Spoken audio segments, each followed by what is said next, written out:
How to delete all archived stories on Instagram. Hello guys, this is Atticus and welcome back to another tutorial video.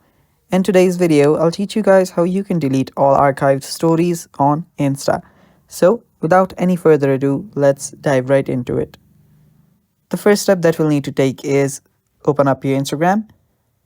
And after you've opened up your Instagram, head over to the bottom right corner on your profile. After that, tap on the three lines on the top right and tap on archive. Now after you're on your archive, if you want to delete your stories, you'll have to go through them one by one. After you're on a story, simply tap on the three dots and then tap on delete option.